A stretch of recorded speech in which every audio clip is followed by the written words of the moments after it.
Ok, Feliz. entonces, bueno, primero voy a hablar de las fuentes en las que me basé para hacer esta investigación, después un poco de los antecedentes de las mujeres en la Nueva España en el siglo XVI, quiénes son estas mujeres españolas que fundan la Nueva España, porque es importante, no es un momento coyuntural para la historia de México y la historia de la mujer en particular. Después, ¿qué pasa con la Inquisición y la mujer en la Nueva España? Y vamos a entrar a tema, mujeres hechiceras, supersticiosas y brujas. Y voy a poner tres ejemplos y ahorita van a saber por qué escogí estas tres mujeres. Cada una de ellas tiene características particulares y especiales. Entonces, bueno, las fuentes, aquí están, por supuesto, los procesos, porque para hablar de las mujeres hechiceras, supersticiosas y brujas en esta ocasión, pues voy a tomar procesos de la Inquisición, ¿no? Primero, el proceso a Inés de las Casas, que es de 1537, es una época muy temprana, están apenas configurándose las instituciones novohispanas. Después está Esperanza Valenciana en 1539 y María de Lugo en 1566. Ahorita vamos a ver pues que se trata de la Inquisición episcopal y que los juicios del 37 y del 39 tienen como inquisidor, como obispo inquisidor a Fray Juan de Zumárraga, y en 1566 María de Lugo va a tener como inquisidor a Alonso de Montúfar. Algunos libros, por supuesto no están todos, está esta tesis de Javier Acevedo López del 2019, que me quieras y me ames y me vengas a buscar, el conjuro amoroso durante el primer siglo del Santo Oficio Novohispano, por supuesto los libros de Solange Alberro, tres de Inquisición, Sociedad, este libro de Brian Pelleback, La Casa de Brujas en la Europa Moderna, Oraciones en Salmos y Conjuros Mágicos del Archivo Inquisitorial de la Nueva España, de Araceli Campos Moreno. Y bueno, hay varias instrucciones con respecto a la Inquisición, manuales, esta de Torquemada. También está el manual de inquisidores de Nicolau Emmerich. Y bueno, está este libro de María José Collantes de Terán, La mujer en el proceso inquisitorial, y por supuesto este famosísimo El Maleus Maleficarum o El martillo de los brujos de Heinrich Kramer y Jacobus Sprenger, un tratado de Fray Andrés de Olmos, un tratado de hechicerías y sortilegios de 1553, que esto ya es pues en Nueva España. Y bueno, pues hay muchos más libros que consulté, pero más o menos para que se den una idea de en qué está basada esta investigación. Entonces, bueno, hablar de la historia de la mujer mexicana como una injusticia epistémica, porque no se considera el impacto de la mujer en la edificación y consolidación de México, y mucho menos en esa época, mucho menos después de la conquista, ¿no? Cuando se empieza a configurar estas nuevas costumbres, la mezcla de etnias, bueno, la mujer va a tener un impacto muy especial en estas, como les digo, primeras décadas de colonización que pues implica este cambio de mentalidad, de configuración antropológica, de costumbres, un cambio de muchas cosas, ¿no? Entonces, en este momento las mujeres van a estar junto con los hombres. Primero, pues estuvieron con ellos en la conquista, hubo muchas mujeres conquistadoras, pero después, por supuesto, cofundando las instituciones, ¿no? Creando estos cimientos de la cultura mexicana. Cuando los hombres a lo mejor seguían en guerras de conquista en las primeras décadas o estaban pues en estos procesos administrativos jurídicos de la encomienda y otras instituciones, pues las mujeres estaban consolidando esta cultura, ¿no? Entonces, mi intención con analizar estos juicios no es encontrar, pues, qué es lo que sucedía específicamente en los tribunales, si las torturaban o no, sino lo que yo quiero es penetrar este universo invisible de las mujeres, ¿no? Y mostrar cómo eran ellas, si es que es posible encontrar algunos aspectos esenciales en este momento, pues como les menciono, que es tan importante. Entonces, eh, para encontrar a estas mujeres hay que adentrarnos, también hay que echar mano de la historia de la vida cotidiana, de la historia cultural, de la historia de las mentalidades, de la microhistoria, es cuando aparece la mujer, ¿no? Y así podemos dar referencia y sustento a la identidad femenina. Voy a estudiar en esta ocasión a las mujeres españolas, he estudiado también a las mujeres mexicas, porque pues ellas eran las únicas que podían ser juzgadas por el tribunal inquisitorial. Eh, ya que, bueno, pues sabemos que algunas mestizas fueron, sobre todo mulatas, hubo algunas mulatas que fueron juzgadas, pero generalmente era un tribunal, eh, pues, para la población española, ¿no? Entonces, ¿qué vamos a ver en un juicio inquisitorial? Pues esto, el pensamiento, las creencias, las conductas, no solamente de las mujeres que eran juzgadas, sino de quienes participaban en estos juicios inquisitoriales, de los testigos, de los jueces, de los defensores, de los fiscales. Es muy interesante, da muchísima información. Entonces, bueno, pues poder ver lo general en lo particular, entender a la historia como la historia social desde el ser humano que le está produciendo, no desde los grandes sucesos, ¿no? Esta historia de la vida cotidiana, que es un individuo en un momento determinado, la historia de las mentalidades, como les decía, que mencioné todos estos marcos teóricos, bueno, pues estas ideas que comparten los individuos en un momento y en un lugar específico. Entonces, pues, en conclusión, ¿no? Los juicios inquisitoriales nos dan datos cualitativos y cuantitativos de las personas, ¿no? Reflejan la mentalidad de uno o varios individuos, como ya lo señalé, y por lo tanto de una época, a través de las personas, no solo, repito, que se juzgan, sino que intervienen en el juicio, y también la interacción cuantitativa, ¿no? Qué características tenían, qué motivaciones, las relaciones sociales, la vida diaria, las costumbres. Entonces, bueno, vamos a hablar muy brevemente de las mujeres españolas que vienen a fundar la Nueva España, ya sea que se trate de las conquistadoras, de las que vinieron desde el principio, o las que estaban, como ya se lee, en las primeras épocas, ¿no? Entonces, podemos hablar muchísimo de esas mujeres, de por qué vinieron, de cómo vinieron, pero yo me quiero centrar en un modelo, en el modelo que tenía esta mujer renacentista, el modelo de mujer virtuosa, eh, que respondía, por supuesto, a la perfección del ideal cristiano, ¿no? Este modelo de mujer virtuosa está explícito en muchos textos. Estos ejempla femenina que escriben muchos autores, Luis Vives, por ejemplo, es uno de ellos, Giovanni Boccaccio, eh, y que jalan modelos de la antigüedad grecolatina, de los textos bíblicos, de la patrística, de textos católicos, de santas, etcétera, para mostrarle a la mujer cómo tiene que ser, ¿no?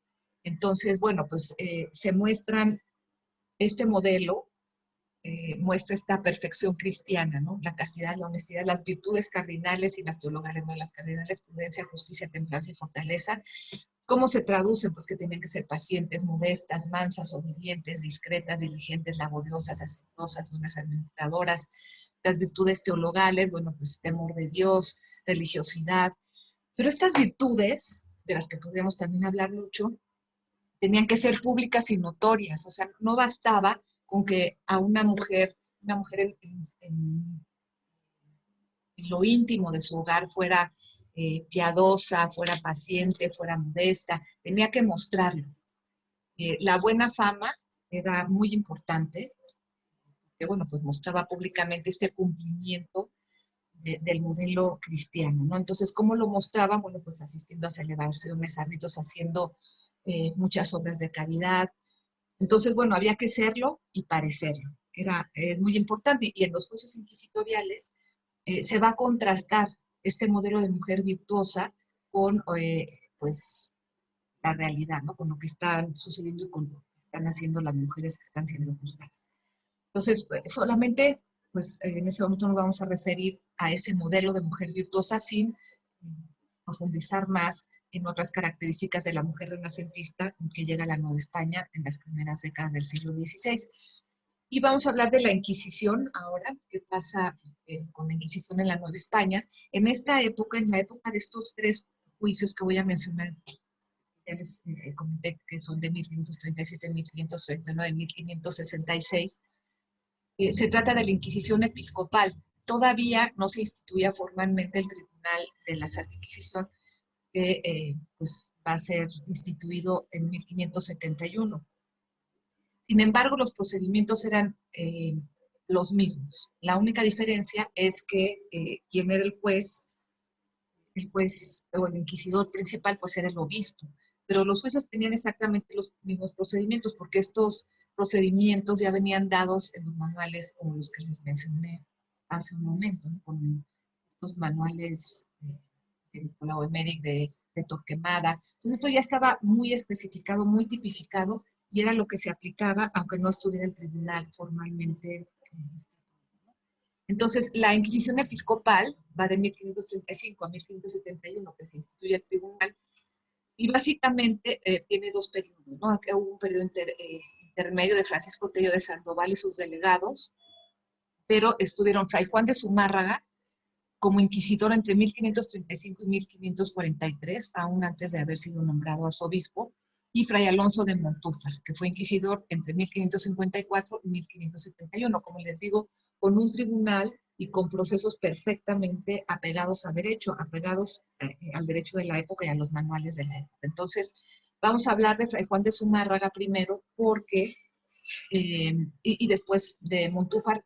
Es importante porque los juicios que ellos van a realizar sí se relacionan con su historia.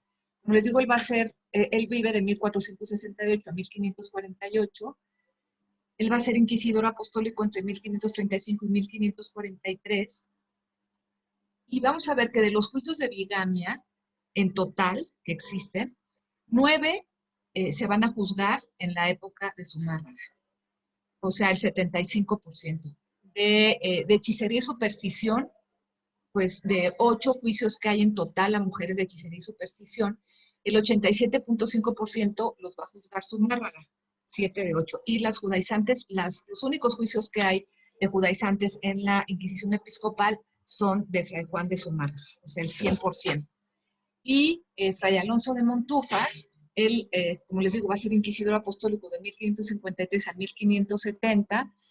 Él va a tomar el Concilio de Trento después de la Reforma y va a hacer los primeros dos concilios vaticanos, primeros dos concilios mexicanos, el de 1555 y el de 1565. Y en este caso, si la mayoría de los juicios en tiempo de Zumárraga fueron por bigamia y por hechicería, superstición, en este caso, el 100% de los juicios por herejía y blasfemia van a ser en Montúfar. De bigamia baja el 25%, recordábamos que en tiempo de Zumárraga fue el 75%, y de hechicería solamente un juicio va a ser en tiempos de Montúfar, el de María de Lugo que vamos a ver, 1 de 8, ¿no? Entonces, bueno, pues vemos claramente cuáles eran los intereses de estos dos obispos, ¿no? Zumárraga, que perseguía, pues va a perseguir la bigamia, como les decía, y la hechicería, y Zumárraga básicamente la herejía y la blasfemia. Y la bigamia siempre era perseguida, ¿no? Entonces, bueno, por sus historias particulares, ¿no? Me voy a regresar un poquito. Fray Juan de Zumárraga, por ejemplo, Carlos V le encarga que persiguió brujas en el País Vasco, hizo muchos procesos por brujería a mujeres, por encargo, como les digo, de Carlos V. Entonces, bueno, pues él venía con ese ímpetu también en la Nueva España, y pues Alonso Montúfar fue un académico muy importante, y como les digo, bueno, pues tenía encima todo este tema de los concilios mexicanos y del Concilio de Trento, y que era lo que iba a estar vigilando, pues precisamente la blasfemia y todos estos delitos de la palabra, ¿no?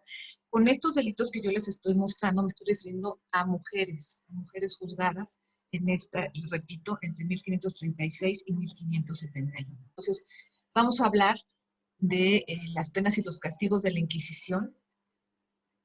El veredicto era culpable o no probado. Nunca se declaraba inocente a una persona de acuerdo a los manuales. Entonces, o no probado, ¿qué quería decir?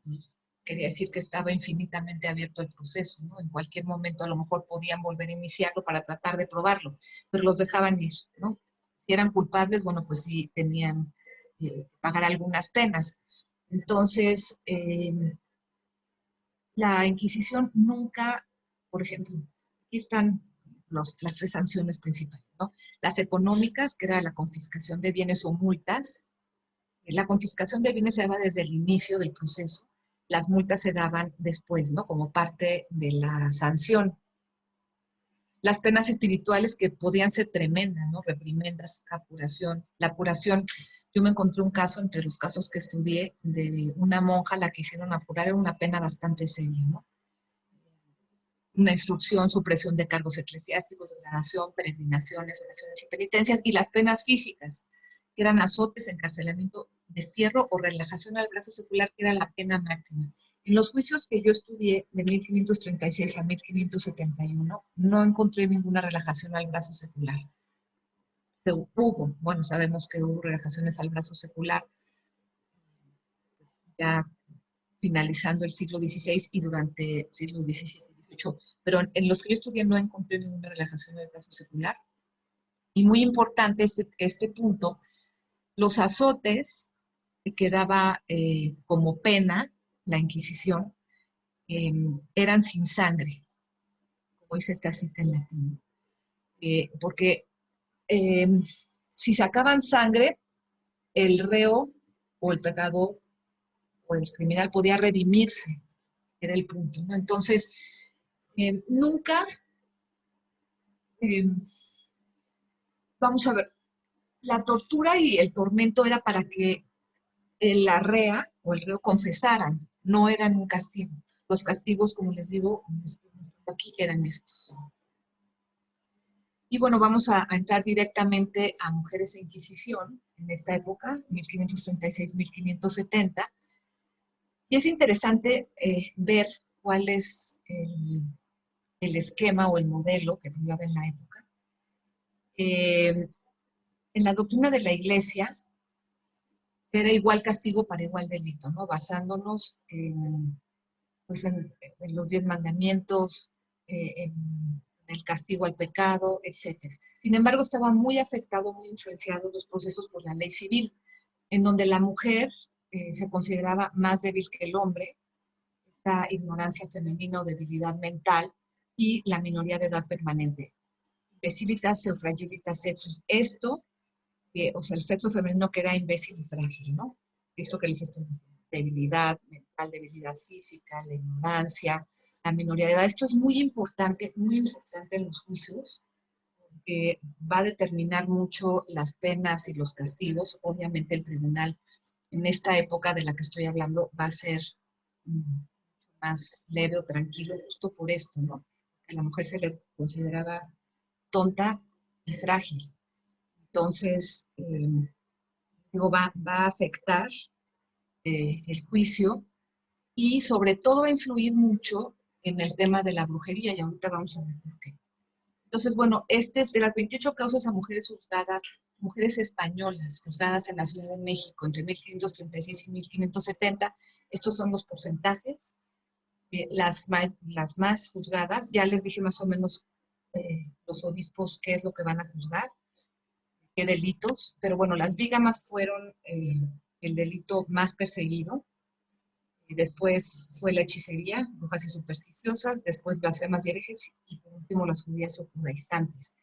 El delito general que se juzga es la herejía, no es el delito civil de la bigamia, o sea, todas son de una manera o de otra herejes, están yendo en contra del dogma cristiano, ¿no? Al blasfemar, al hacer hechicería, al no considerar sagrado el vínculo matrimonial, por supuesto las judaizantes, ¿no? Van a ser herejes también. Entonces, vamos a entrar directamente al tema de la conferencia de hoy, hechiceras supersticiosas y brujas.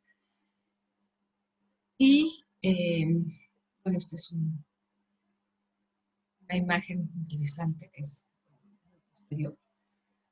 Constantino Escalante, una litografía de 1868. Y bueno, ¿qué es lo que dice el Maleus Maleficarum? El Maleus, hay, como les decía, varios manuales de los inquisidores ya les mencioné el de Torquemada y el más famoso de Américo, pero hay un manual específico para la brujería que es el Maleus Maleficarum, que, bueno, se va a hacer en el siglo XV. Esta imagen es de una edición de 1596. Y ahí se juzga o se expone a la brujería en femenino. parte empieza, o sea, el origen de esta brujería en femenino es que la mujer es la dueña de la clave de la vida. Las mujeres somos las que tenemos a los hijos, entonces se comprende más fácilmente lo sagrado, es más fácil que tengan contacto con lo invisible, de acuerdo al imaginario en general. Pero, pues es mucho más grave. Este martillo de las brujas, que fue en 1486, Rich Kramer y Jacob Sprenger, era un manual que era una herramienta esencial y la autoridad absoluta en los juicios. Cómo se iba a juzgar a una bruja, cuáles eran los delitos, por qué las mujeres eran brujas. Todo eso está escrito ahí. Se tipifica la brujería y se dan, eh, no son consejos, se dan maneras, herramientas para eliminar la brujería. Está dividida en tres partes. La primera parte, como les decía, pues el origen, la descripción de la brujería, ¿no? Decía este manual que el demonio, la bruja y el permiso de Dios eran los protagonistas de la brujería, ¿no? Que Dios permitía la brujería. Y la mujer era depositaria natural de la brujería, ¿no? Que ejercer la brujería corresponde a lo femenino, y ahorita vamos a especificar más por qué. La segunda parte describe las formas y tipos de brujería que existen, ¿no? Según ellos, cómo se realizaban, cómo se podían prevenir y cómo se podían curar. Y la tercera parte ya eran cuestiones muy prácticas y muy precisas acerca de la actuación judicial, ¿no? Cómo podían, cómo se debía juzgar, cómo se formaba el proceso, quiénes podían ser testigos, quiénes no podían ser testigos. Y aquí entra este tema del imbecilitas o fragilitas sexus, ¿no? De esta inferioridad física y psíquica de la mujer. Entonces, aquí, por ejemplo, ¿qué dicen Kramer y Sprenger, ¿no? Dicen, ¿por qué este género de perfidia, la mujería, se encuentra sobre todo en el sexo débil con preferencia a los hombres? ¿Cómo es que en un sexo tan débil como el de las mujeres se encuentran muchas más brujas que entre los hombres? Algunos doctores dan esta razón. Hay, dicen, tres elementos en la naturaleza de las cosas: la lengua, el eclesiástico y la mujer, que no saben mantener el justo medio en cuanto a la bondad y malicia. Cuando pasan los límites de la condición común, alcanzan un alto grado de virtud o de vicio. Entonces, siguen Kramer y Sprenger, ¿no? De la malicia de las mujeres habla mucho el eclesiástico. Preferiría vivir con un león o con un dragón que con una mala mujer. Y concluye, toda malicia es nada comparada a la malicia de la mujer. ¿Qué otra cosa es la mujer sino la enemiga de la amistad, la pena ineludible? Imagínense la visión, ¿no? Por un lado, ese modelo que yo les había dicho, este modelo de mujer virtuosa y perfecta, y por otro lado, esta mujer, ¿no? La Virgen María y Eva. Entonces, bueno, el mal necesario, la tentación natural, la calamidad deseada, el peligro doméstico, el perjuicio delectable, el mal de la naturaleza pintado con buen color, de donde puesto que repudiarle es pecado y hay que conservarla, entonces nuestro tormento es fatal, o bien cometer un adulterio repudiándola, o vivir en medio de disputas cotidianas. Entonces, ¿por qué el mal está en femenino? ¿Por qué la bruja es mujer? Y esto es lo de la imbecilidad y la fragilidad, ¿no? Las mujeres son más crédulas, de donde como el demonio intenta sobre todo corromper la fe, las ataca con preferencia. Las mujeres son naturalmente más impresionables y están más dispuestas a recibir las revelaciones de los espíritus separados. Tienen una lengua así, bueno, hice unos extractos, por supuesto, ¿no? Tienen una lengua mentirosa y ligera, y como son débiles, intentan una venganza fácil por medio de los maleficios. Y se podría añadir, inconstantes en el ser, también lo son para la acción. Y ahí bien, ¿no? Por su falta de inteligencia, son frágiles y tontas, llegan fácilmente a renegar de la fe. Por pasiones y afectos desordenados llegan a madurar e infligir diversas formas de venganzas. Luego no es demasiado sorprendente que existan tantas brujas de este sexo. Y van y siguen y siguen y siguen dando argumentos basados en la fragilidad y en la imbecilidad de la mujer, ¿no? ¿Y qué hace una bruja de acuerdo al Maleus Maleficarum, ¿no?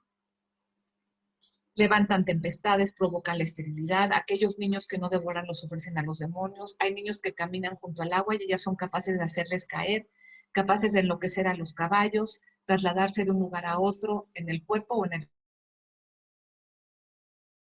provocar un enorme temblor en las manos y en los ánimos de los que las vienen a prender.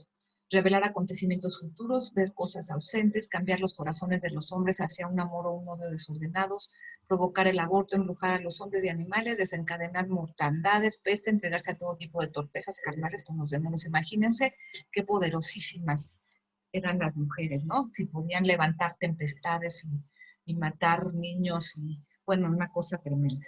Entonces, partes del proceso, como le decían, el Maleus es distinto a los manuales inquisitoriales en los procesos, en cómo se llevan a cabo. Por ejemplo, se desnuda la acusada. Desnudar a la acusada y afeitarla era muy importante. No se hacía en los manuales normales, en los procesos normales por otros delitos. Desnudar y afeitar a las brujas para su confesión era muy común porque pensaban que en la ropa y en el pelo podían guardar maleficios, ¿no? Entonces, bueno, se desnuda la acusada por mujeres honradas, en el caso de que hubiera un maleficio oculto en los vestidos, cuando los instrumentos están preparados, invitar a la acusada que diga voluntariamente la verdad. Entonces, bueno, eh, qué tipo de torturas se les pueden hacer, y se les somete a suplicio, etc. Entonces, bueno, aquí está también un cuadro del siglo XIX, del Museo Nacional del Prado, donde podemos ver este proceso, ¿no?, de desnudar a las mujeres. Y se divide en tres, no solo de acuerdo al Maleus, básicamente, pero también hay otros libros que hablan de que se puede tipificar este delito en tres cosas muy distintas. La brujería, la hechicería y la superstición son distintas, ¿no?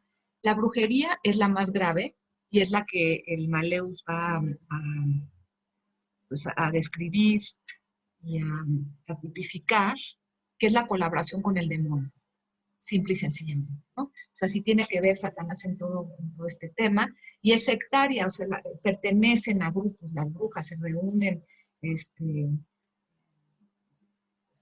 aquelarres o lo que sea, no actúan solas las brujas. La hechicería estaba al servicio de Eros, ¿no?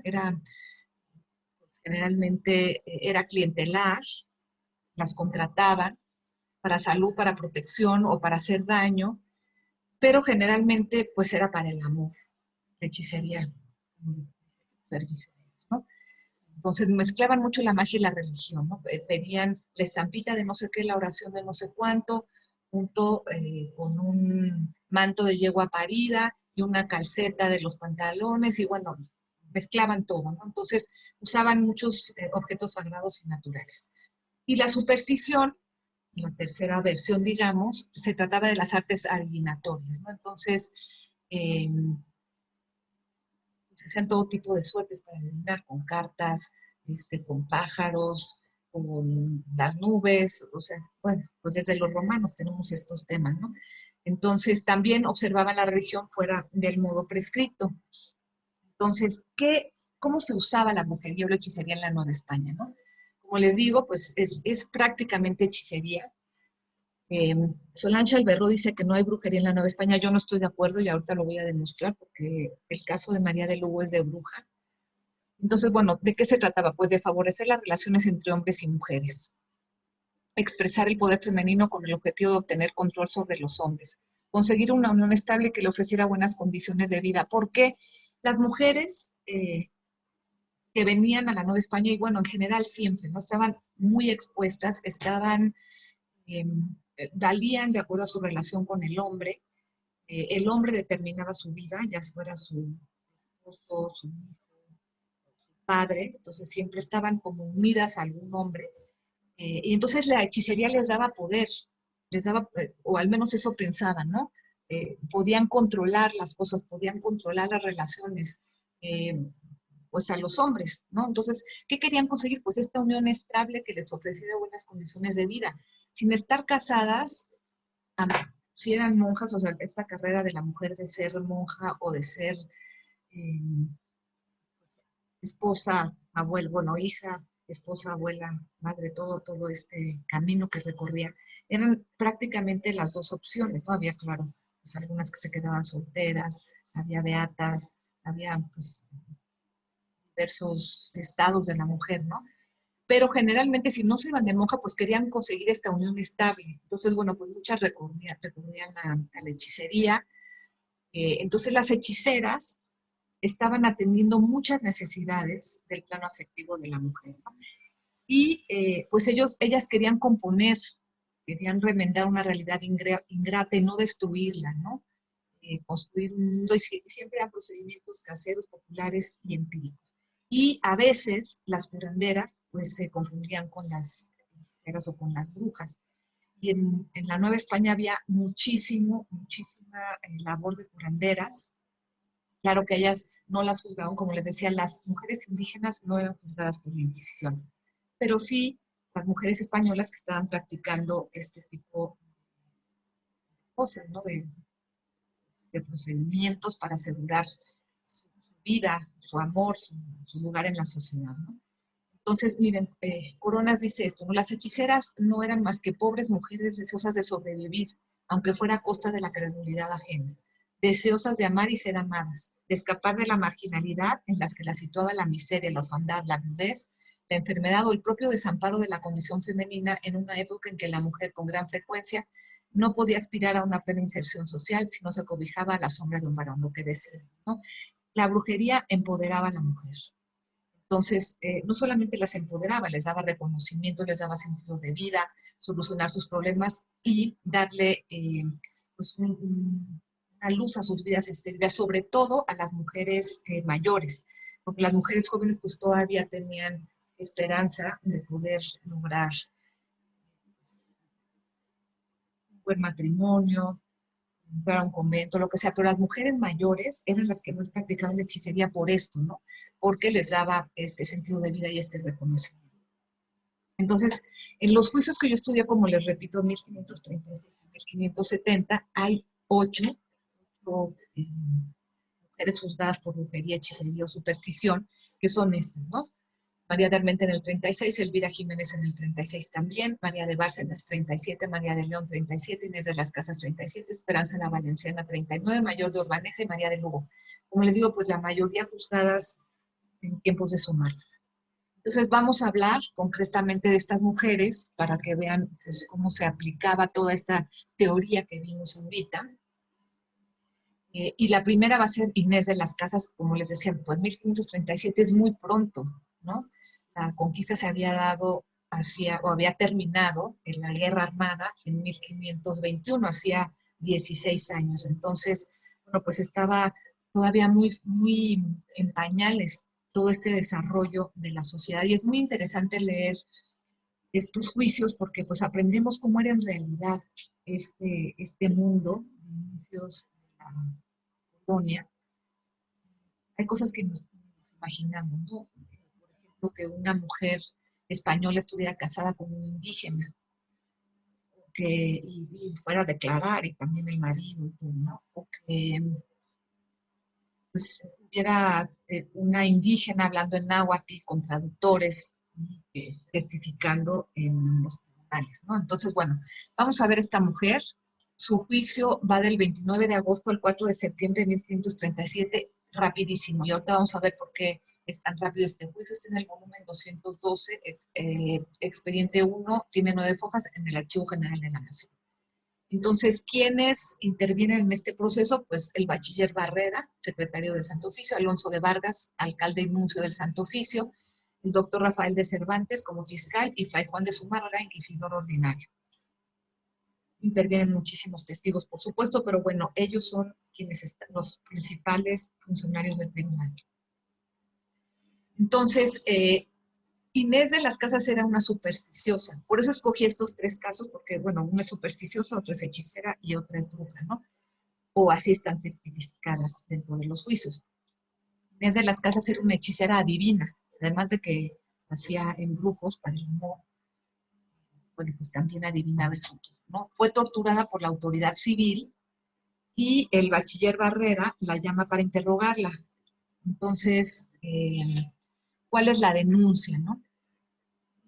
Pues ella le dice a una mujer que le diese una candela para que ella le adivinara cuándo se va a quedar embarazada, que tenía que rezar cierta oración y, bueno, pues le pronostica o le predice que se iba a embarazar, pero que él no iba a ver a su hijo porque se iba a morir antes de Navidad. Entonces, bueno, como les digo, esta mezcla, ¿no? Que leyera o que rezara los artículos de fe al sereno, y luego también que un sombrero, le hiciera ciertas ceremonias. Bueno, el proceso es largo y las declaraciones son largas, ¿no? Pero lo importante es esto, que ella está pronosticando o inventando qué es lo que va a pasar. Entonces, pero ella había tenido un juicio civil, y esto es muy interesante, había tenido un juicio civil antes, y la habían torturado en el juicio civil. Álvaro de Paz, la había denunciado y se había presentado ante el alcalde ordinario de la Ciudad de México, que era Francisco de Orduña, y había denunciado a Inés de las Casas por haberle hecho ciertos hechizos. ¿Por qué un tribunal civil acepta un juicio de una herejía? Tal vez están preguntando. No se supone que eran ámbitos inquisitoriales o eclesiásticos. Y lo que sucede es que lo que va a juzgar el tribunal civil son daños a la persona. Es que me hizo tal daño, ¿no? Como si alguien hubiera cacheteado a otra persona o le hubiera pegado, le hubiera robado. Pues esto se consideraba, los hechizos se consideraban un daño físico o patrimonial contra una persona, ¿no? Eran fuerzas que no se podían ver, pero se consideraban igual un daño. Entonces, por eso el Tribunal Civil admitía estos juicios, hacer estos procedimientos, ¿no?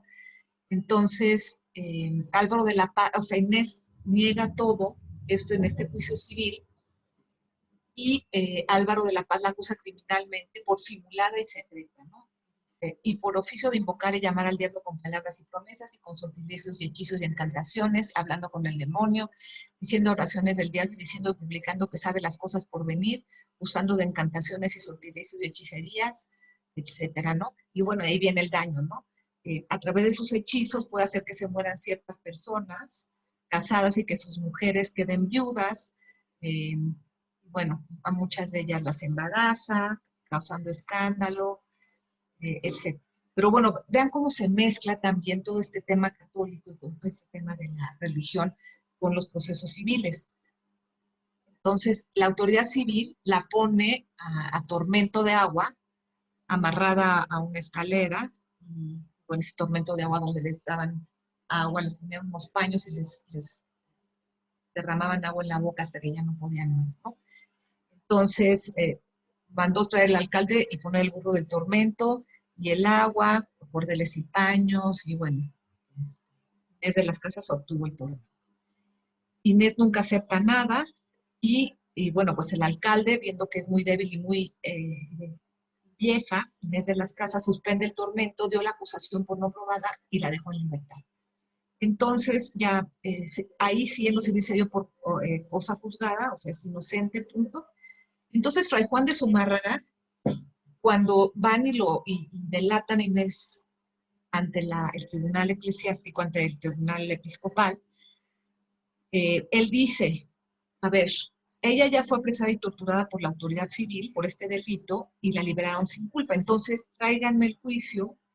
Él lo estudia y dice, pues si ya fue juzgada y ya fue dejada en libertad, yo también la doy por libre, le quito en contra de ella y la libero, ¿no? Entonces, es un caso en el que la autoridad eclesiástica y la autoridad civil están trabajando de manera conjunta.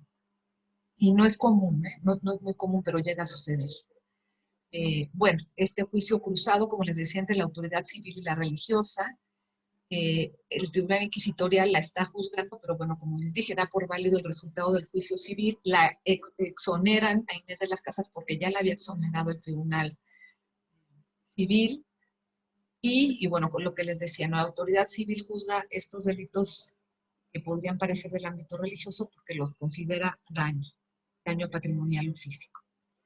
Inés de las Casas era natural de Sevilla, más o menos había nacido en Sevilla en 1470, llegó a la Nueva España en 1533, y ya decía que tenía limpieza de sangre, ¿no? Que era descendiente de cristianos viejos e hidalgos. Había sido casada 2 veces, viuda 2 veces. El último esposo, Alonso de Saya, con él había estado casada por 40 años. Entonces, bueno, como les digo, era una mujer pues, de más de 50 años, que para la época ya era muy grande, ¿no? Entonces estaba desprotegida, pobre, había llegado a la Nueva España pues sin conocer a nadie. Eh, Algunos de sus parientes y de gente que vivía con ella en Sevilla, pues le había dado alojamiento, hospedaje, pero no tenía de qué vivir, ¿no? Entonces adivinaba el porvenir y hacía hechizos para sobrevivir. Esperanza la Valenciana, otro de los casos, 1539, ella fue hechicera. Muchas veces se mezclaban las supersticiosas con la hechicera, ¿no? La que adivinaba, con la que les decía, pues estos hechizos tienes que hacer. Eh, Ella, bueno, está en el ajeno, el volumen 40, expediente 4, tiene 36 fojas, y nuevamente pues los funcionarios son Fray Juan de Zumárraga como inquisidor apostólico, Miguel López como secretario, Cristóbal de Canejo, Vicente Rivero. Miguel López de Legazpi después fue a conquistar las Filipinas. En ese momento era secretario del Santo Oficio. Entonces, quien la denuncia es Luisa Martínez, diciendo que le dijo que tiene una oración que al rezar haría que viniese tras ella la persona que quisiese. Con aquella oración haría que la quisiesen bien y anduviesen tras ella, y que tenía un pañozuelo que tocando a cualquier hombre hacía que la quisiesen y la amasen. Como les digo, pues esta forma de manipular la realidad a su favor o de empoderarse, ¿no?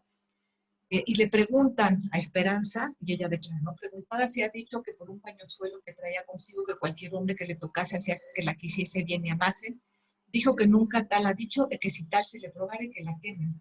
Preguntada si dijo a cierta persona que las mujeres eran desdichadas. Fíjense, abona lo que les dije hace un momento, ¿no? Que las mujeres no tenían control, no tenían mucho control de su realidad, ¿no? Entonces, que las mujeres eran desdichadas y que ella traía a los hombres atados tras de sí, y que en sus manos era hacerlo por una oración que sabía y que con ella hacía que la quisiesen bien. Y ella, bueno, dijo que no lo niega. Entonces, la acusa, dice Esperanza Valenciana, ha hecho y usado muchos hechizos y hechicerías y rezado para traer así a quien la quiera bien y la amen los hombres, etc. Entonces, eh, afirmando que cualquier hombre que tocase con aquel pañuelo en la Gran Canaria, en las islas, que esta Nueva España, en los partes, etc. Bueno, pues dice, ¿no? Que los hechizos y las hechicerías que ella hace son para que los hombres la sigan, y garantiza lo mismo para otras mujeres. Entonces, eh, y aquí hay algo interesante. Estos juicios a mujeres las muestran, y lo voy a decir en las conclusiones en un momento más, pero es ese viaje que hace la mujer, que sale de la península ibérica, llega a las islas a lo mejor de Gran Canaria, después llega a Santo Domingo, a Santo Domingo o a Cuba, y luego llega a la Nueva España, ¿no? Es un viaje que hacen sobre todo al inicio, que van parando y se van quedando en varias islas. Entonces, ella dice que ella es cristiana vieja, nieta de cristianos viejos, que nunca haría una hechicería de esas, que es temerosa de Dios nuestro Señor, que no va a hacer ni hechicerías ni hechizos. Entonces, pues vienen las declaraciones de testigos, aquí expediente, y aquí viene el tema del modelo de la mujer virtuosa. Y ellas, o sea, lo que declaran los testigos es que ellas públicamente iban a la iglesia, iban a oír misa, la veían rezar, y en otras ocasiones dice que ayudaba mucho a los enfermos, hacía obras de caridad. Entonces, ese modelo de mujer virtuosa lo están contrastando contra las acusaciones o contra la mujer mala que nos define el malo es maléfica, ¿no? Entonces, ¿qué es lo que las va a salvar? ¿Qué salva a estas mujeres? Muchas veces, pues, que se pueda demostrar que son mujeres virtuosas. Entonces, pues aquí también critican a Luisa Martínez, dicen que es mujer de amores y da su cuerpo a quien lo paga. Nos dicen eso, que es mujer enamorada y mujer pública. Entonces, la sentencia, Fray Juan de Zumárraga firma la sentencia, que vaya con una candela en la mano y con una coroza. Las corozas se usaban mucho para las brujas, mucho más que para otros. Entonces, bueno, que se haya llevado a la iglesia mayor de esta ciudad, que esté en pie toda la misa mayor y pues sea un ejemplo para quienes la vieron, ¿no? Entonces la encarcelan, la ponen reclusa en una casa 30 días, ¿no? Entonces en cada uno de esos días reza un rosario por los hechizos. Entonces, la verdad es que los castigos son, bueno, en el caso del anterior de Inés de las Casas, pues Zumárraga da por bueno el juicio civil, ¿no? Entonces, ni siquiera la condena de nada, y en este caso, bueno, pues es una pena menor. Entonces, bueno, es un juicio muy estructurado. Ahí también se está dirimiendo lo que les decía, la visión de mujer virtuosa contra mujer viciosa y el empoderamiento por la magia y sobre todo lo que les digo, este uso de la jurosa tan activo de las mujeres, pues parecería un gorro como de bruja. Bueno, ella era natural de Valencia, por eso la valenciana, hija de Juan Pérez de Barcelona y Esperanza de La Coruña. Fue en Tenerife mujer enamorada, o sea, se dedicaba a la prostitución por 3 años. Y es muy interesante que en su juicio se hace una relación de los bienes que le secuestran. Recuerden que les decía al inicio que, que los bienes se secuestraban desde el principio y se les devolvían al final. Entonces hacen una relación de los bienes que les secuestran y entonces ahí despiden las burderas, las camisas, las tocas, la cama, etc. Entonces, el caso de Esperanza Valenciana es muy especial porque ella pues está declarando que las mujeres son infelices y desdichadas, ¿no? Otra era los hombres tras de ellas. O sea, que sin un hombre no valían. Entonces, las mujeres eran desgraciadas por culpa de los hombres y no era una rebeldía, sino, como les digo, un empoderamiento. Decir, bueno, pues yo sé cómo mantenerme a mí misma, cómo hacer que los hombres, que son los que me dan el valor en esta sociedad, vayan detrás de mí. Pues se los ofrece también a las mujeres. También, como les digo, pues ella se mantenía a sí misma, fue prostituta en Tenerife y en Santo Domingo tenía una casa de huéspedes. Y bueno, finalmente tenemos a María de Lugo. María de Lugo es la única juzgada por bruja de todas las que yo vi. Y bueno, sí es muy distinto su juicio, son muy distintas las declaraciones. Ella, eh, bueno, pues como les digo, está en el AGN, en el volumen 39, expediente 1, y tiene 103 fojas, su juicio es muy largo. Va de enero a julio de 1566, el juez va a ser el doctor Barbosa, Juan Bellerino el fiscal, Juan de Bendaño el secretario, y Blas de Morales, Juan Cano y Juan Núñez sus defensores. Primero fue Blas de Morales, y luego Blas de Morales dijo, con permiso, yo ya no me quiero meter en estos líos, y Juan Cano entró después y después Juan Núñez. No fueron simultáneos, ¿no? El doctor Barbosa lo designó Alonso de Montúfar. Este es el único juicio de Alonso de Montúfar. Alonso de Montúfar no pudo estar presente porque él estaba preparando, ¿se acuerdan que les dije el primer concilio mexicano? Fue en 1565 o el segundo, no recuerdo. Entonces estaba muy metido en lo de los concilios, analizando el concilio de Trento, y entonces Barbosa va a ser el juez. Aquí,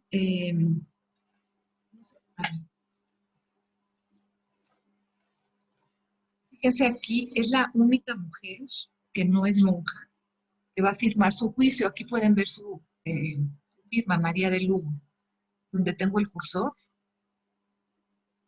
Y esto, van a ver, va a ser importante, ¿no?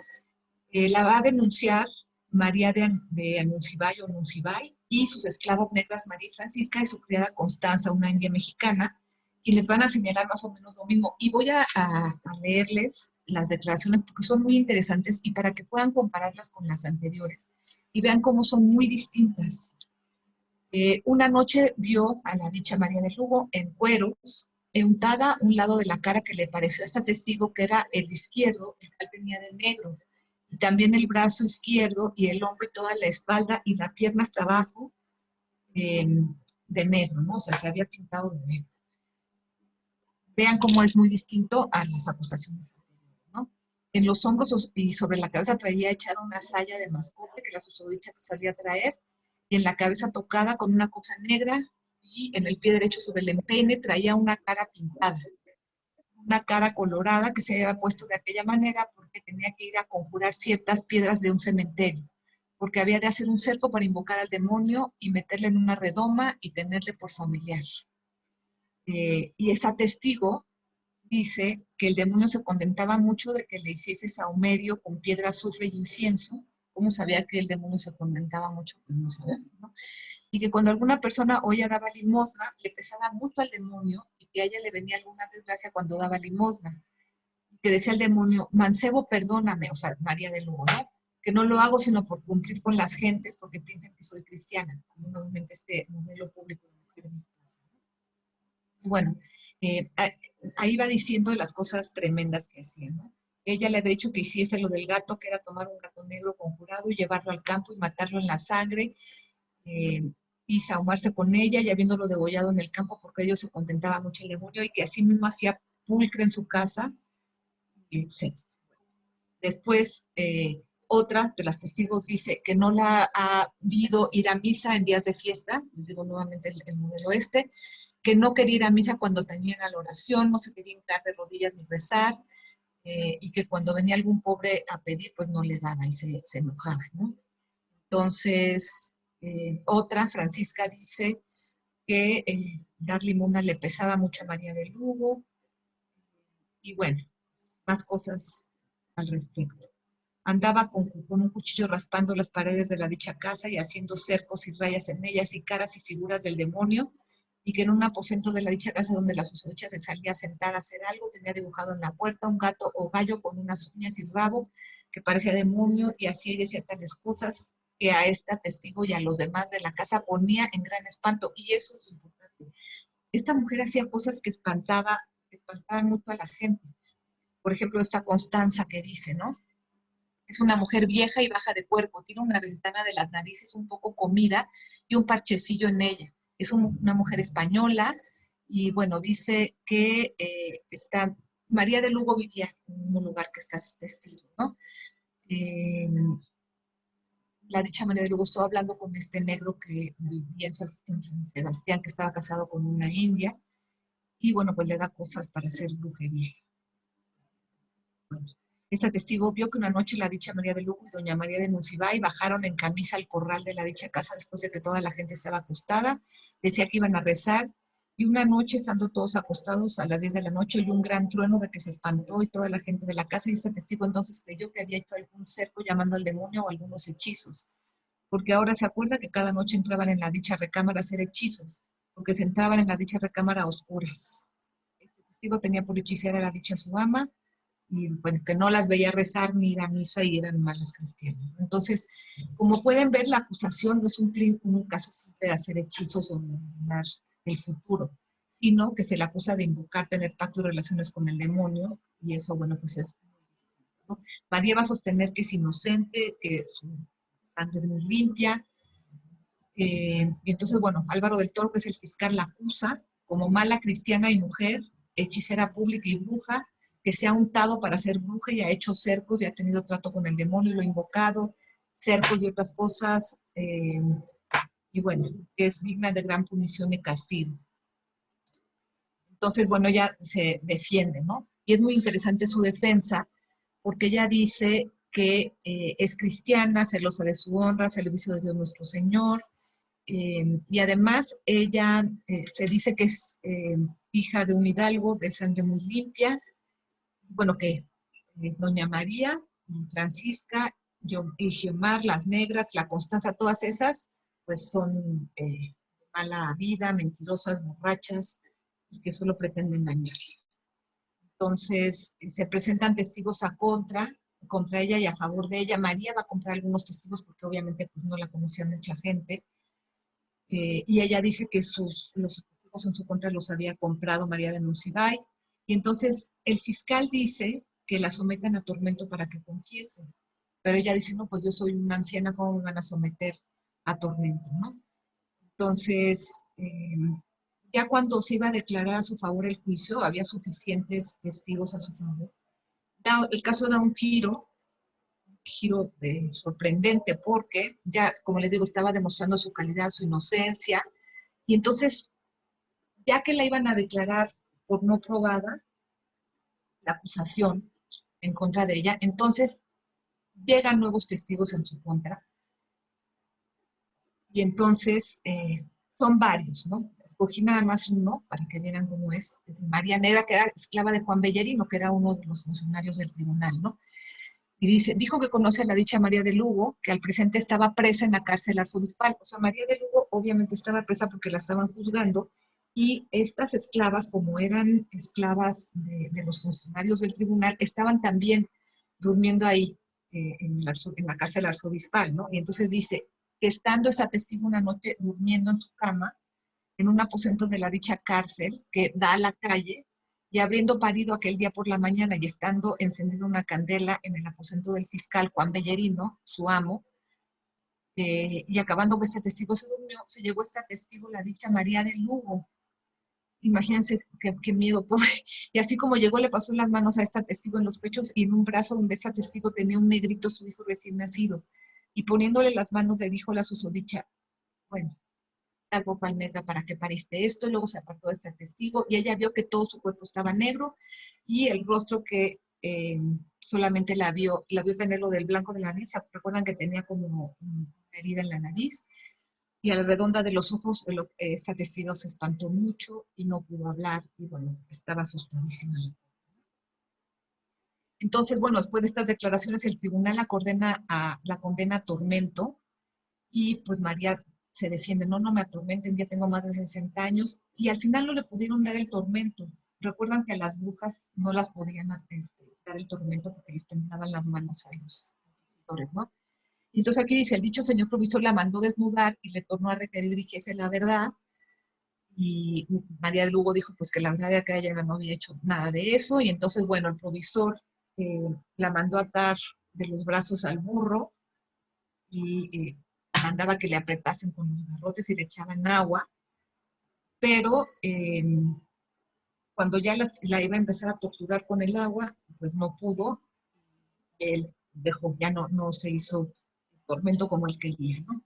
Entonces, bueno, ¿qué pasó al final? ¿Cómo la sentenciaron? Entonces, bueno, por su larga prisión, había estado varios meses en la cárcel del arzobispado, la condenaron a destierro perpetuo, por supuesto, ¿no? Entonces, bueno, también todos los viernes de un año tenía que rezar un rosario a la Virgen, y bueno, que viva bien, no cometa ya otros esos delitos, y además también 4 pesos de oro para Juan Bellerino. Entonces, bueno, las consideraciones generales, Montúfar asignó sus funciones en el doctor Barbosa, como les digo, pues él estaba organizando el primer concilio, y este es, como yo les decía, Solange Algarro dice que no hubo juicios por brujería en la Nueva España, pues aquí está, ¿no? María de Lugo en 1566. También, bueno, pues este juicio muestra cómo las torturas del Santo Oficio y las torturas del Tribunal Civil eran muy parecidas o iguales. Y bueno, pues esto, María de Lugo, que era una mujer anciana, española y pobre, ella al principio se llamaba Isabel de la Cueva porque tenía el apellido de la mamá, y después cuando se confirmó, era chistoso cómo podían cambiar de nombre cuando se confirmaban o cuando se casaban a veces. Se cambió el nombre a María de Lugo porque ella era hija natural de don Pedro de Lugo. Don Pedro de Lugo era una persona muy conocida y fue adelantado de Tenerife. Entonces ella, bueno, pues sí demuestra que tenía limpieza de sangre, pero todas esas credenciales que tenía étnicas y sociales no la salvaron en realidad de una vida que era muy miserable y estaba en extrema necesidad. El tema, si era bruja o no era bruja María de Lugo, no se pudo demostrar, pero el halo de espanto que creó a su alrededor, antes, durante y después, pues nadie se lo quitaba, y por eso, pues la dejó. En conclusión, ya para terminar, como les decía, pues en la Nueva España los hechizos relacionados con cuestiones de amor era lo que privaba. Estaban también muy relacionadas los juicios de brujería con la prostitución femenina. Bueno, pues ese empoderamiento del que hablábamos era pues flaco, ¿no? O sea, era una muestra de ignorancia, era un medio de subsistencia. Es el único delito que yo encontré que tenía tormento. Las penas, pues casi siempre no fueron destierro, multas, advertencias, o quedaron en nada, como en el caso de Inés de las Casas, ¿no? Los procedimientos judiciales con ellas fueron poco formales. Encontré y también, yo encontré en los juicios, y también algunos autores dicen que realmente el tribunal despreciaba este tipo de delito, ¿no? No involucraba nada del maleus maleficarum, está reflejando esta cotidianidad de impotencia de las mujeres, ¿no? Juan de Zumárraga fue muy misericordioso, en sus juicios no les daba mucha importancia, y ya, repito, pues solamente uno está relacionado con el mal. También, pues estos juicios como muestran el proceso migratorio que les decía, ¿no? Cómo iban pasando de la península a las islas hasta llegar a la Nueva España. Y bueno, pues ya en general, estos juicios que siempre estaban muy apegados a la legislación, el valor de los testigos es absoluto, absoluto, o sea, lo que los testigos decían era lo que eran. Entonces, muestran también las relaciones de paisanaje, cómo se relacionaban entre ellos y cómo venían juntos de la península o de las islas, ¿no? La importancia hasta que les decía del rumor y de la imagen pública, la influencia de los obispos en delitos y, bueno, casos de absolución. Entonces, esta necesidad de control que tenía la mujer, bueno, pues sí, la verdad es que la Imbecilitas o Fragilitas Sexo sí influía en los procesos y también en las sentencias, porque pues al ser pues, tan débiles, como ya he mencionado, las consideraban menos responsables ante la transgresión, ¿no? Entonces, bueno, siempre contrastándolas con los modelos de mujer virtuosa, siempre se les vigilaba como custodia y transmisora de las virtudes y de la vida, y bueno, que podían delegar en otros su defensa. Entonces, bueno, estas estrategias para su defensa débiles e ignorantes, propensas al enojo, que se adherían o no al modelo virtuoso, y bueno, pues que cómo intentaban obtener seguridad y poder, cómo sus vidas tan intensas, pues se tenía que fracturar el modelo virtuoso, ¿no? La virtud no era el eje en estas mujeres que venían a la Nueva España en esta época, sino la supervivencia. Y bueno, pues tenían que adecuar el sistema a su supervivencia, ¿no? No quiere decir que todas las mujeres que transgredían fueron juzgadas, ni tampoco todas las juzgadas transgredieron. Pero bueno, es una forma de mostrar cómo estaban tratando de adaptarse a su realidad y cómo estaban tratando de sobrevivir. Bueno, les agradezco mucho su atención y quedo atenta a sus preguntas. Muchas gracias. Muchísimas gracias a la doctora Nora Ricalde. Les recuerdo que para preguntar está el chat, ¿sí? Con la finalidad de que la expositora pueda leer las preguntas y así hacer un resumen para que no se repitan. Por mi parte, quiero agradecerte enormemente, Nora, tu conferencia tan interesante, sobre todo dando estos testimonios sacados de los archivos, del archivo de la Inquisición y obviamente las fuentes que nos has presentado. Pues adelante, Nora, puedes ya leer en el chat algunas de las preguntas que hay. Claro que sí. A ver.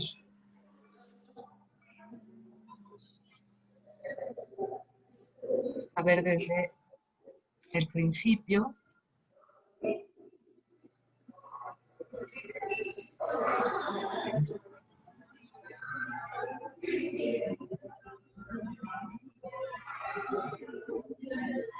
A ver, aquí hay una pregunta. En la Nueva España, ¿la herejía y la brujería se consideraba lo mismo? Ya que algunas autoras que trabajan en la cacería de brujos en Europa mencionan que la brujería es el crimen de las mujeres.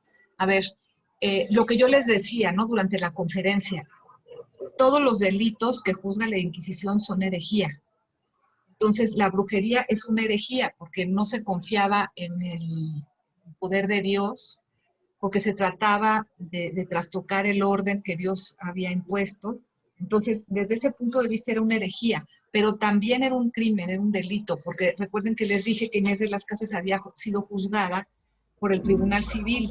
Entonces, se consideraba un crimen porque la brujería o la hechicería dañaba a las personas en su físico o en su patrimonio. Entonces, cuando se podía demostrar, entre comillas, que una brujería había dañado a una persona en su patrimonio o en su físico, pues se consideraba un crimen. Y si no, pues simplemente, o no simplemente, es muy complicado el tema de la herejía. Era una herejía y era pues del ámbito del tribunal eclesiástico. Espero que haya respondido a su pregunta, Adri.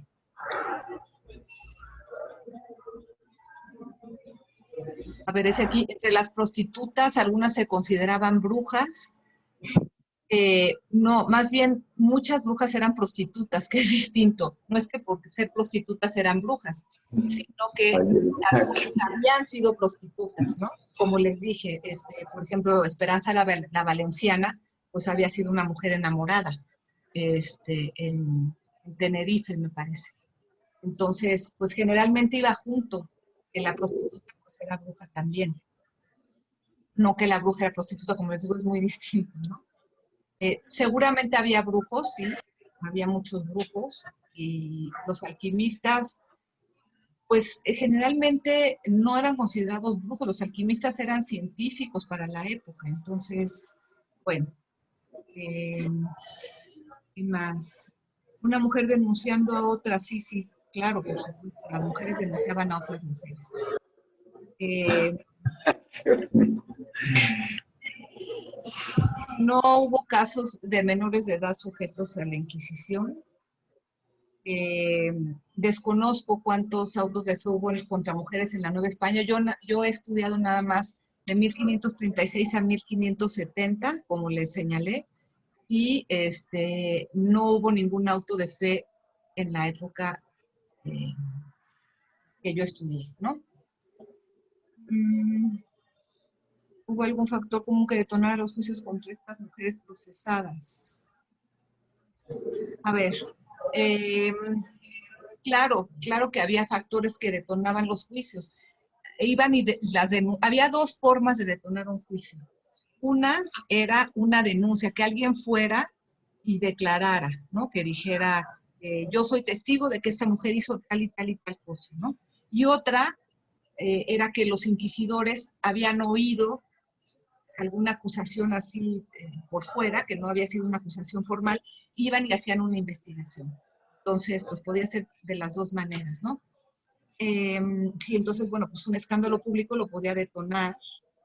Eh, y como les digo, pues una declaración. Había muchas, y los inquisidores estaban pues muy atentos a ese tema, pues había muchas denuncias que eran por venganza, por supuesto, ¿no? Había muchos pleitos, yo me encontré muchos pleitos, por ejemplo, judaizantes, que las acusaban de judaizantes sin serlo, y ellas tenían que demostrarlo, ¿no? Pero era por venganza.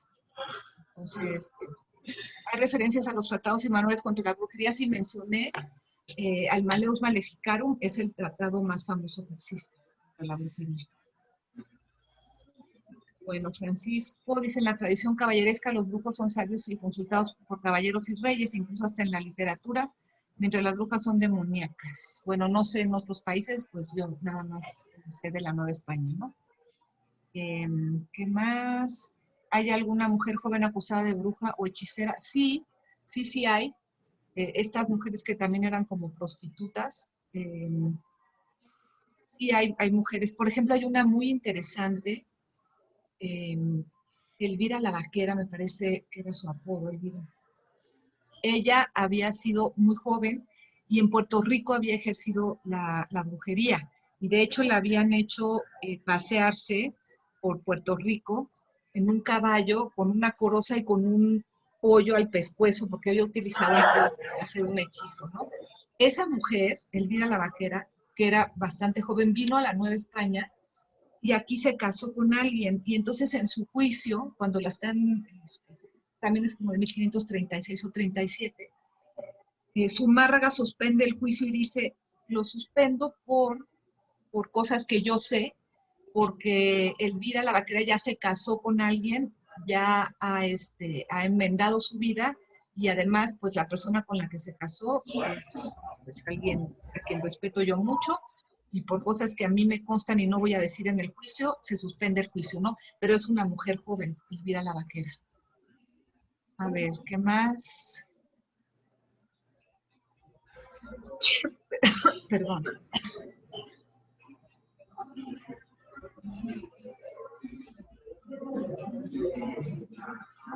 No sé el caso de Ana de Sayas, la verdad, Cristina.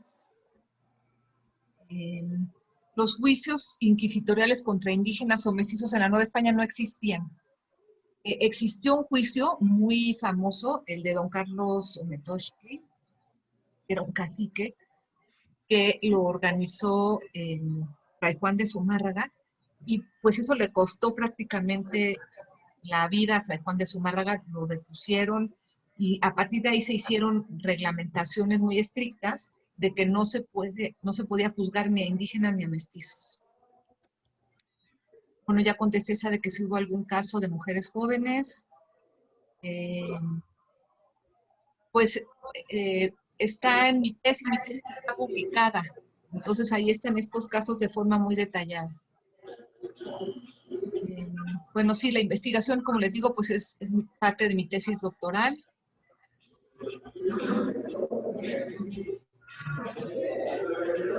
Mira, Cristina, no conozco el caso que me estás diciendo de Fernández de Santa Cruz, o sea, para salvarle la vida.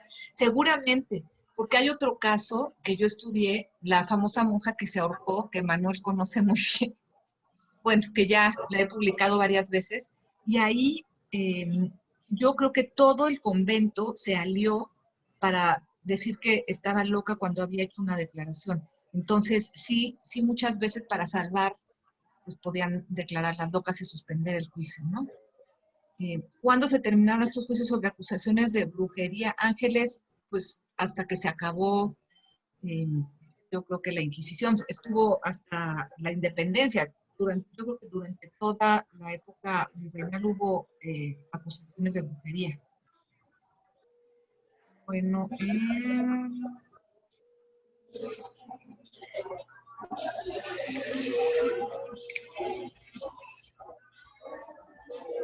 papel de las prostitutas en la Nueva España, pues hay muchos libros, ¿no? Por ejemplo, Diana Barreto, me parece que en su tesis habla de estas casas de recogimiento. Si las prostitutas eran un caso muy especial, digo, no es el tema de la conferencia ni nada, pero lo que yo sé se los puedo compartir.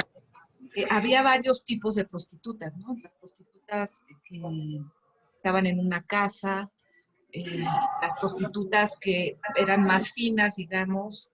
Entonces, bueno, sí cumplieron una función, inclusive sé, Diana Barreto podrá hablar más de este tema, pero sé que la esposa de Carlos V, Isabel de Portugal, protegía las casas de las prostitutas porque se consideraba como que era un mal necesario para la sociedad, ¿no? ¿Cuál es la postura de la Inquisición con relación a aceptar el testimonio de... No, no, no, no. O sea, la Inquisición era muy justa, Gabriela Luna, en ese sentido.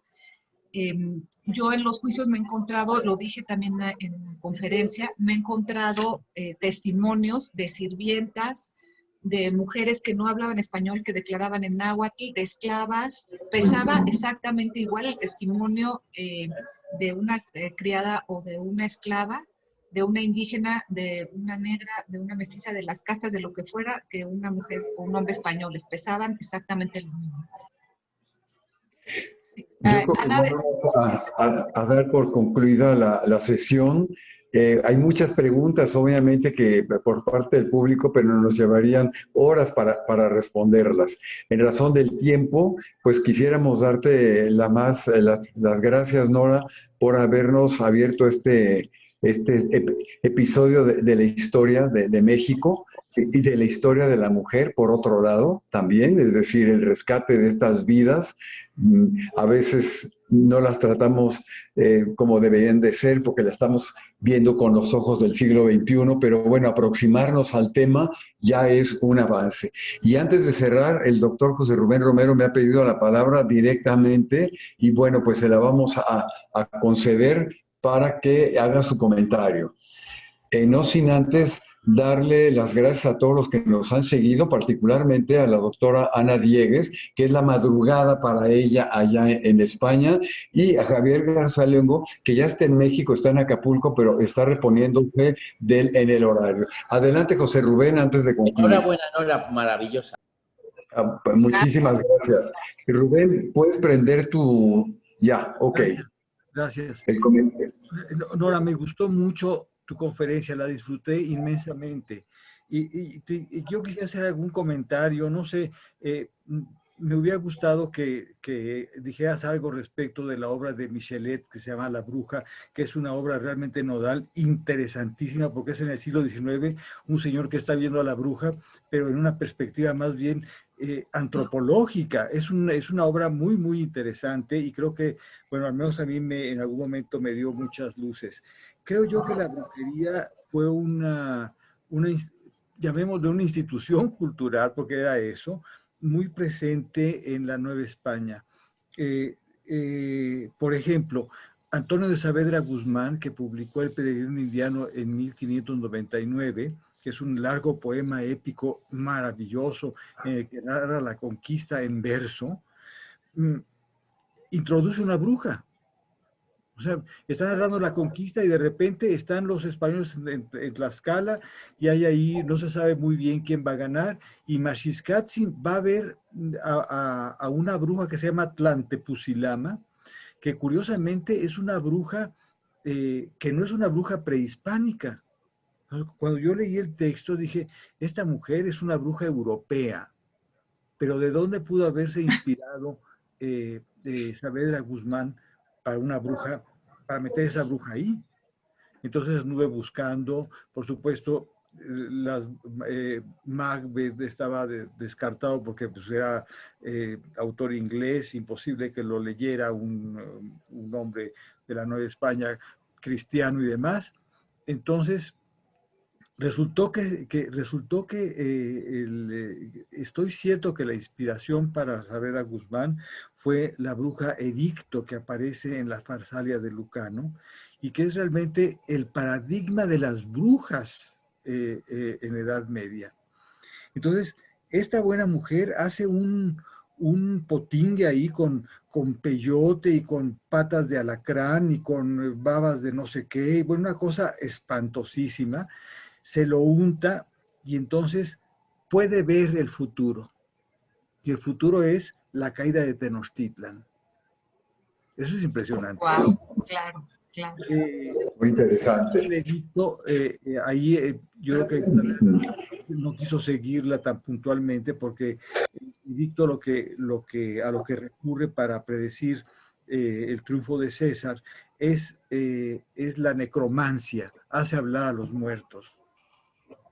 Entonces, yo creo que ahí Saavedra no quiso meterse, pero Edicto está detrás de Tlantepuzilama. En realidad se trata de una bruja que está entre dos mundos, pero lo que yo quería dejar en claro es que la brujería, si bien es cierto, tú, Nora, de manera muy elocuente, con muchos elementos nos has ilustrado de estos juicios, el juicio yo creo que es en última instancia la manifestación del fenómeno, pero en la vida cotidiana era muy común. Era muy común, porque finalmente... Bueno, lo sigue siendo, ¿no? Claro, porque finalmente, ¿a qué va la gente con una bruja? Es la inseguridad de un futuro, porque después de todo, ya San Agustín lo decía, el futuro es un tiempo en potencia, puede ser o no puede ser. Y eso a todos nos desconcierta. Así es. Causa miedo. Entonces es un poco la seguridad, ¿no? O el desamor, por ejemplo. Finalmente es uno sobre el otro. Son muchos elementos que hay. Pero bueno, no me quiero extender más. Te agradezco mucho. Disfruté mucho tu conferencia. De verdad te felicito. Es un material maravilloso y además lo has aprovechado extraordinariamente. Muchas gracias, José Rubén. Gracias. Pues muchas gracias.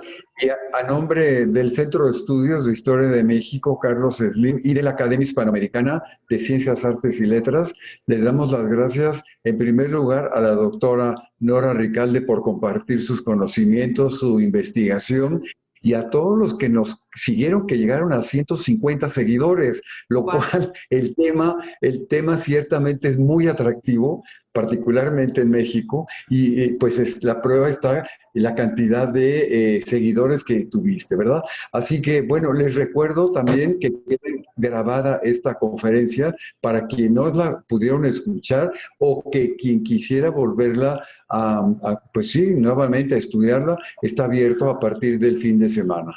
Pues muchísimas gracias a todos, especialmente a los académicos que nos han seguido, y nos vemos dentro de Un mes que recuerden ustedes que es el tercer miércoles de cada mes. Y bueno, a quienes nos quieran seguir también en línea, porque no es presencial, el ingreso de la doctora Ana Diegues Rodríguez a nuestra academia, que será el próximo jueves 25. Ana, te esperamos con gran gusto y gran ilusión. Muchas gracias desde Puebla de Los Ángeles, donde ando por acá, escuchando sobre todo la vida de las monjas en un congreso en el que estoy asistiendo. Y bueno, pues Nora, nuevamente muchas gracias, gracias a todos y nos vemos dentro de un mes aquí. Gracias a todos. Gracias. Saludos a Claudia Cervantes que me está escuchando por ahí. Y a todos, muchas gracias. Muchas gracias. Hasta pronto. Hasta pronto. Hasta luego.